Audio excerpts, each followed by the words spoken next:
Wasted career. That's what some people say about Danny Ainge.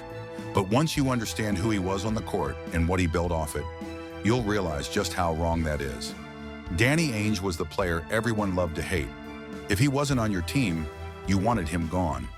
He had this way of getting under people's skin that made opponents want to fight him, and he knew it too.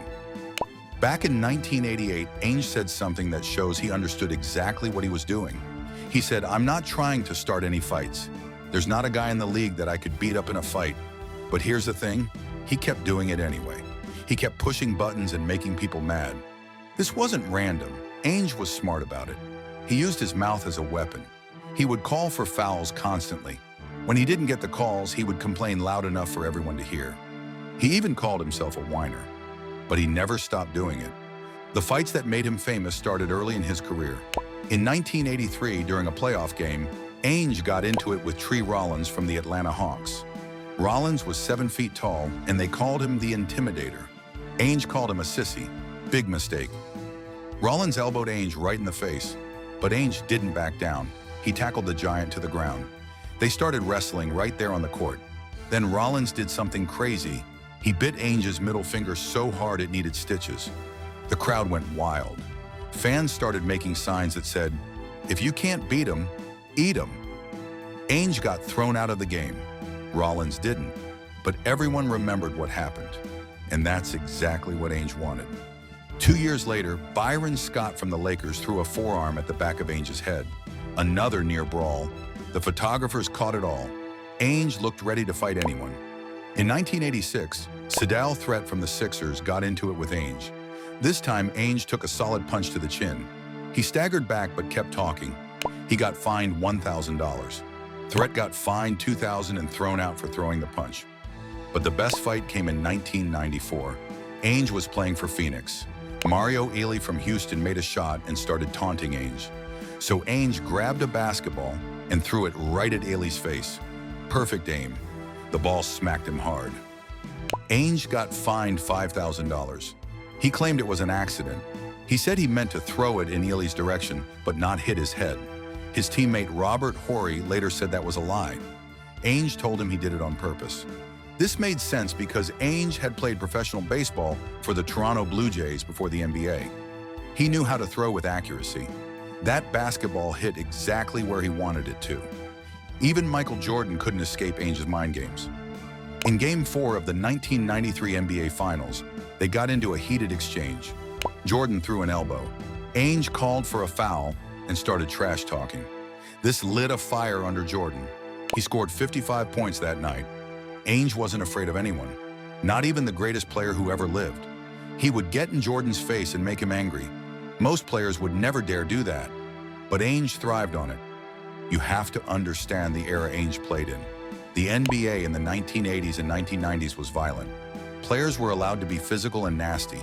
Fighting was part of the game, but Ainge took it further than most. He didn't just play physical, he played psychological warfare. He got into people's heads and made them lose focus.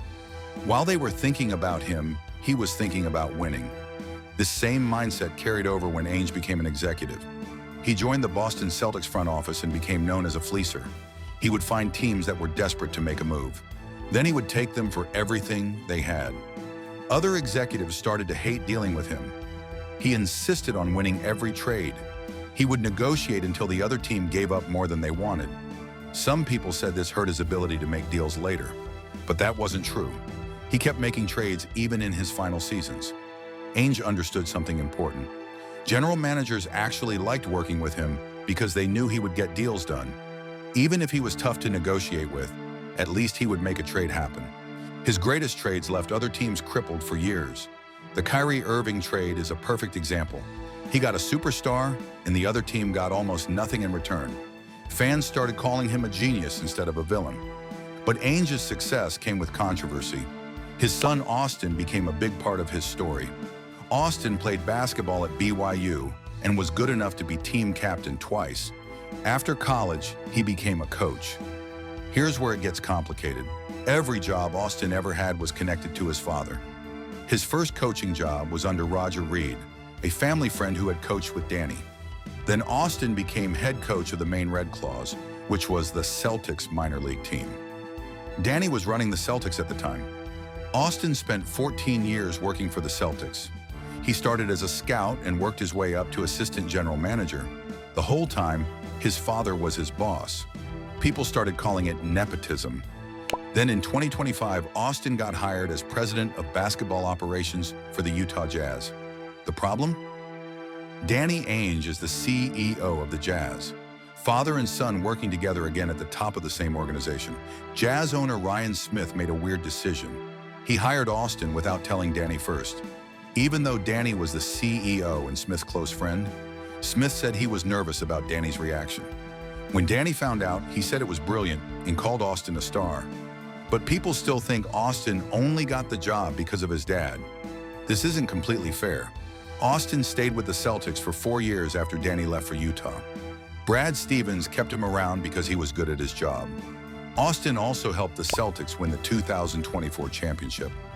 Austin has a good track record of finding young talent in the draft. He's worked at every level of basketball, from playing to coaching to scouting to management. He didn't just get handed a top job. He climbed the ladder step by step. The problem is that each step was connected to his father's influence. This makes it hard for people to see Austin as his own person.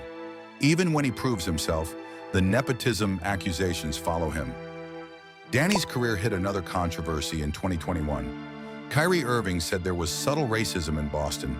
Danny responded by saying he had never heard that from any player in his 26 years there. He said he talked to Kyrie quite a bit and never heard those complaints. This comment was tone deaf. Marcus Smart, one of Danny's own players, immediately pushed back. He shared a story about a white woman in an Isaiah Thomas jersey yelling racial slurs at him. Other players said they experienced racism too. Danny's response showed he wasn't listening to his players. As a white executive, he had been shielded from the racism that his black players faced. When they tried to tell him about it, he dismissed their experiences.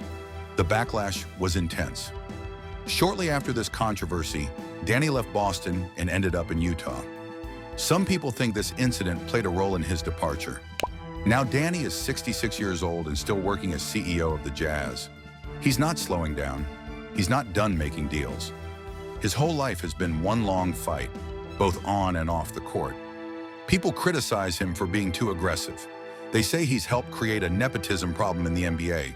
They point to his blind spots on racial issues, but through it all, he keeps showing up. The Utah Jazz are rebuilding under the leadership of both Danny and Austin. They have a steep mountain to climb in the tough Western Conference. Austin promised they won't tank, which surprised some people. Whether they succeed or fail will determine how history judges both of them. Danny Ainge didn't waste his career. He fought for every inch of it. From the moment he stepped on an NBA court, he was willing to do whatever it took to win. He took punches and threw basketballs. He made enemies and won championships. As an executive, he kept that same fighting spirit. He fleeced other teams in trades and built championship rosters. He made controversial comments and faced public backlash, but he never stopped competing. His son Austin now carries that same burden and opportunity. The nepotism accusations will probably never go away, but Austin has a chance to prove himself as a leader.